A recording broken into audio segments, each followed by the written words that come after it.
How much are you able to spend in retirement if you have a nest egg saved up of $1.4 million? Got a real life planning scenario, that and more coming up.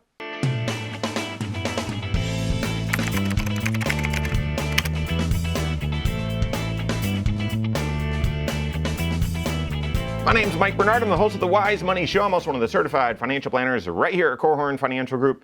Make sure you hit that subscribe button, turn on notifications, and smash that thumbs up button. Never gets old reviewing real life planning situations and just sort of relaying to you, hey, here's what we're seeing, and here's how you'd plan through it. From a planner's perspective, here's how you'd look at it. Because when you see different financial articles or maybe talk to neighbors or coworkers or family members, oftentimes you're not able to see, well, you're never able to see all 6 areas of someone's financial life because it's private. And so you're making assumptions, number one, that they're making fantastic financial decisions, and you're making assumptions about sort of some of the underlying components of their financial life. And so because we do comprehensive financial planning, yes, everything is confidential, so I'm not going to share any of that, but sort of taking a real life planning scenario and just looking at it from a planner's lens. And so here's one. Age 66, so a married couple, both age 66, have saved up, worked hard, saved up $1.4 million. It's all IRAs though, no Roth, no 401k, just pre-tax IRA. And their Social Security, when they collect it, it's going to be about $4,000 a month. How much can they withdraw from that IRA? Basically, what's their spending? What's their budget that they're going to be able to afford in retirement? There's 6 areas to your financial life. To yours, to mine, to Warren Buffett's. Everyone's financial life is made up of these 6 areas. Your present financial position, so your net worth and cash flow, so your debt levels and cash reserves and spending habits, those sorts of things. Protection planning, so how you manage the 5 major financial risks that we all face. So this is where you're looking at health insurance and life insurance and long-term care insurance, those sorts of things.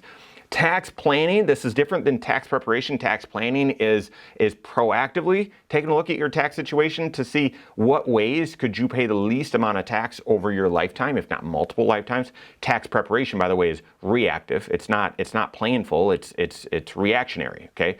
Investment planning is the 4th area. So how much do you have saved up and what are the right investment strategies for your overall financial picture? 5th area is retirement planning, and that's what this question and real life planning scenario begs. Like, let's just camp out there, but you can't. And I'll get to that here in just a second. But retirement planning, that 5th area, is where are you today? Where do you want to be? Let's map out a path to get you there. And then as the world changes and as your world changes, are you still on track? Are you still on track?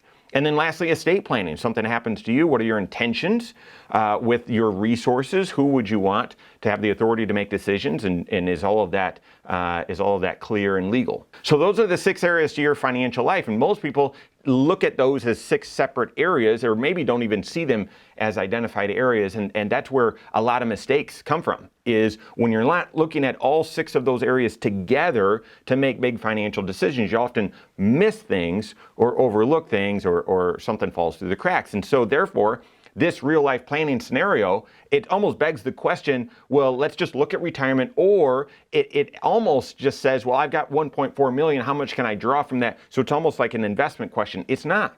This is a comprehensive financial planning question. So really what it's going to take, guys, is looking at all 6 areas of this person's financial life and then building that 5-factor retirement plan. And that will help determine, here's how much you can safely withdraw from that, from your nest egg. But on the surface, okay, let's just point to a couple of things. One, if you look and say, well, I don't want to do that full analysis, I've heard of this 4% rule. So 4%, if I withdraw 4% on this 1.4 million, that's $56,000 a year, if my math is right. So about $4,600 a month, and therefore that's my budget. $4,600 plus the $4,000 from Social Security, so about $8,600 a month in budget. Well, I would argue and say, well, if 4% is a rule of thumb, I wouldn't say that's an excuse or replacement for planning.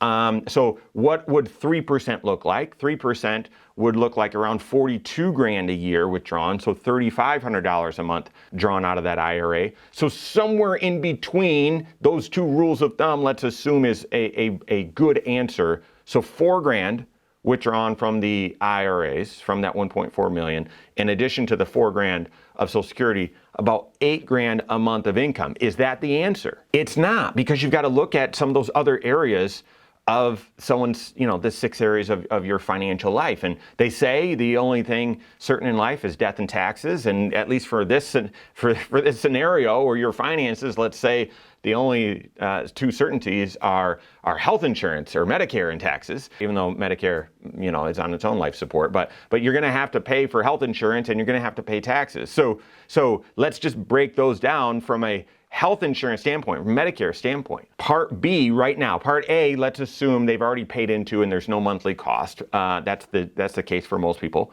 Part B, $174 a month and some change. That's the baseline number. That's per person.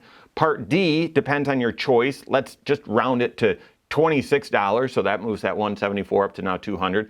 And then if you get a supplement plan, which most people do, many people do, depending on your choice with Medicare, that's also going to range based on where you live and what you choose. Let's just round it to $200 a month.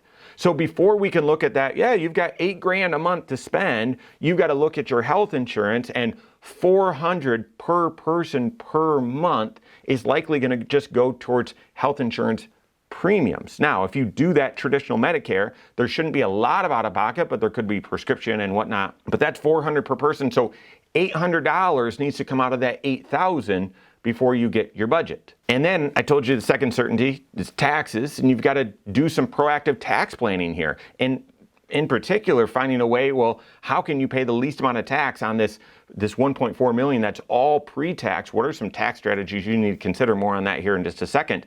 But let's assume you're able to stay in the 12% tax bracket and your effective rate is a little bit lower than that. Depending on where you are, what your state tax laws are, let's assume taxes in this scenario are $1,000 a month as well. So we brought that $8,000 spending number or budgetary number that I think most financial professionals or most folks that were just looking at this from the surface would say, 8 grand, 8 to 10 is probably what they would assume. Okay, so 8 grand minus $800 for health insurance, for Medicare, and then minus $1,000 for taxes. Here we are, down to, just $6,200, something like that. So that's just a glimpse into this sort of the planning approach and perspective that you've got to apply to your financial life. I'm going to throw a few more planning questions at you that through comprehensive financial planning, you're going to answer. And the first one is, should you be doing Roth conversions right now? You're 66.